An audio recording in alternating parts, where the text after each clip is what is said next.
De las dos letras que se han mostrado, la Ayin es una letra femenina negativa, simbólicamente un ojo, la otra una letra masculina, Sa, un anzuelo o dardo para peces. En cambio, entre los indos y arios en general, el significado era múltiple y se refería casi por completo a las verdades puramente metafísicas y astronómicas. Sus rishis y dioses, sus demonios y héroes poseen significados históricos y éticos. Sin embargo, he aquí lo que nos dice un cabalista quien, en una obra aún inédita, compara la Kabbalah y el Zohar con el esoterismo ario. El sistema hebreo, claro, breve, acabado y exacto, sobrepuja con mucho a la enmarañada palabrería de los hindúes, justamente como por medio de paralelismo, dice el salmista, mi boca habla con mi lengua, no conozco tus números, LXXI, 15. El emblema hindú demuestra por su insuficiencia en la gran mezcla de aspectos anormales, los mismos plumajes prestados que han tenido los griegos, los embusteros griegos y que posee la masonería, lo cual, en la ruda pobreza monosilábica aparente del hebreo, demuestra que este último ha procedido de una antigüedad mucho más remota que cualquiera de ellos y que ha sido el origen, o que ha estado más cerca de la antigua fuente original que ellos. Esto es erróneo por completo. Nuestro ilustrado hermano y corresponsal juzga, por lo visto, los sistemas religiosos indos por sus astras y puranas, probablemente por los últimos, y además en sus traducciones modernas desfiguradas por los orientalistas de tal modo que es imposible conocerlos. Si se quiere comparar, hay que dirigirse a sus sistemas filosóficos y a sus enseñanzas esotéricas. No hay duda que el simbolismo del Pentateuco y aun el del Nuevo Testamento vienen del mismo origen.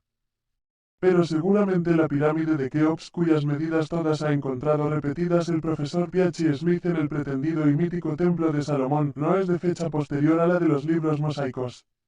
De aquí que si existe una identidad tan grande como se pretende, tiene que ser debida a una copia servil de parte de los judíos, no de los egipcios. Los emblemas judíos y aun su lenguaje, el hebreo, no son originales. Son tomados de los egipcios, de quienes Moisés adquirió su sabiduría, de los coptos, los parientes probables, sino padres de los antiguos fenicios, y de los hicsos, sus pretendidos antecesores.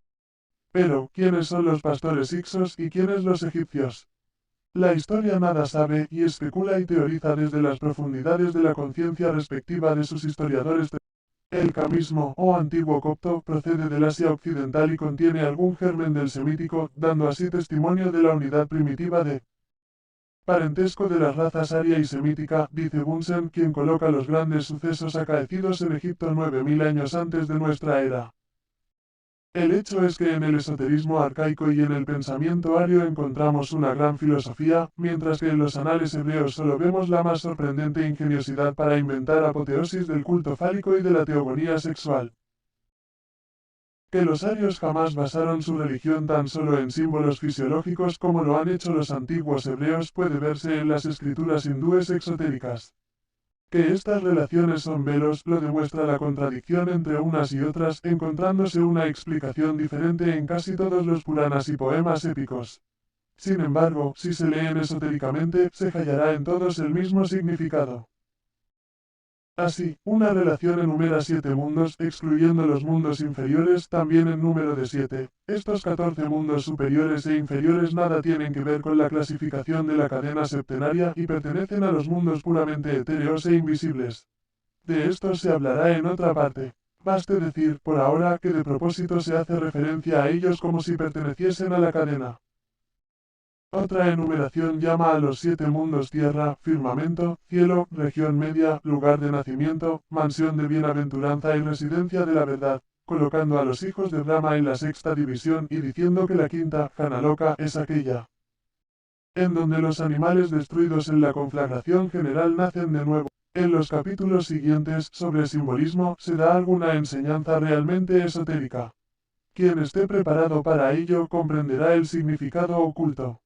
3. Él es su conductor, el espíritu que las guía. Cuando comienza su obra, separa las chispas del reino INFERIOR, que se CIRNEN y tiemblan gozosas en sus radiantes MORADAS y forma con ellas los gérmenes de las ruedas. Las coloca en las 6 direcciones del espacio y una en el centro, la rueda central. Ruedas, como ya se ha explicado, son los centros de fuerza en torno de los cuales se esparce la materia cósmica primordial, y pasando por todos los 6 grados de consolidación, se convierte en esferoidal y termina por transformarse en globos o esferas. Es uno de los dogmas fundamentales de la cosmogonía esotérica que durante los kalpas o evos de vida, el movimiento que en los periodos de reposo, pulsa y vibra a través de cada átomo dormido, asume una tendencia hacia el movimiento circular que siempre va en aumento desde el despertar primero del cosmos hasta un nuevo día. La deidad se convierte en un torbellino.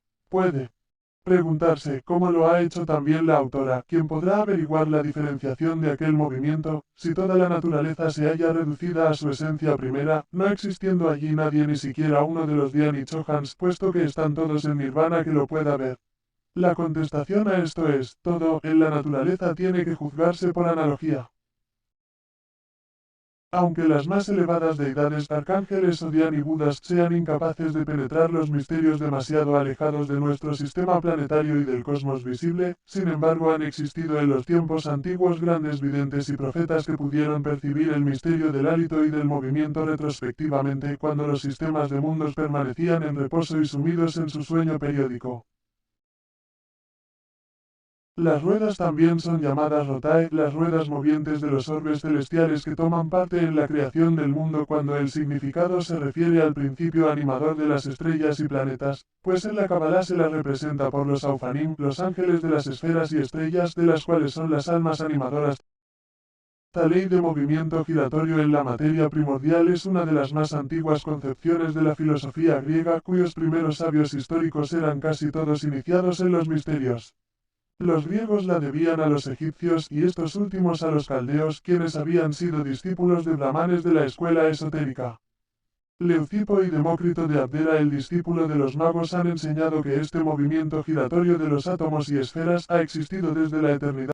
Hicetas, Heráclides, Ecfantus, Pitágoras y todos sus discípulos enseñaron la rotación de la Tierra, y Aryabhata de la India, Aristarco, Seleuco y Arquímedes calcularon su revolución tan científicamente como lo hacen los astrónomos hoy día, al paso que la teoría de los vórtices elementales era conocida por Anaxágoras, que la sostenía 500 años antes de nuestra era o casi 2000 antes que fuese admitida por Galileo, Descartes, Swedenborg y finalmente con Ligeras.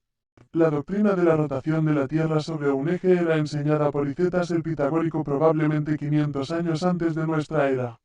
También la enseñaban su discípulo Ecfantus y Heráclides, discípulo de Platón. La inmovilidad del Sol y la rotación orbital de la Tierra fueron expuestas por Aristarco de Samos en 381 antes de nuestra era como suposiciones de acuerdo con hechos observados. La teoría heliocéntrica era enseñada cosa de 150 años antes de nuestra era por Seleuco de Seleucia a orillas del Tigris. Fue enseñada 500 años antes de nuestra era por Pitágoras, HPB. Se dice también que Arquímedes, en una obra titulada Samites, inculcaba la teoría heliocéntrica. La forma esférica de la Tierra fue claramente enseñada por Aristóteles, quien apelaba a la prueba de la figura de la sombra de la Tierra sobre la Luna en los eclipses. Aristóteles de Coelho, libro 2, cap.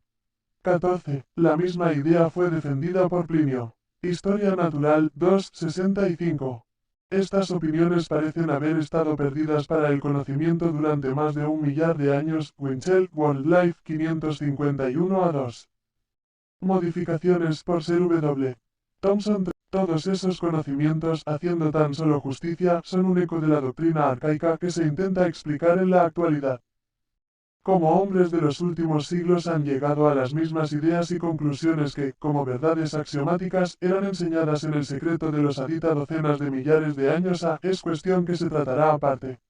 Algunos fueron conducidos a ello por el progreso natural de la ciencia física y por medio de la observación independiente, otros, tales como Copérnico, Swedenborg y algunos pocos más, no obstante sus grandes conocimientos, debieron su saber más a sus ideas intuitivas que a las adquiridas y desarrolladas de la manera habitual por el estudio. Swedenborg, que no podía haber conocido nada de lo referente a las ideas esotéricas del budismo, llegó por sí solo muy cerca de la enseñanza ocultista en sus concepciones generales y lo demuestra su ensayo acerca de la teoría de los vórtices. En la traducción de la misma por Clisol, citada por el profesor Winchell, encontramos el siguiente resumen.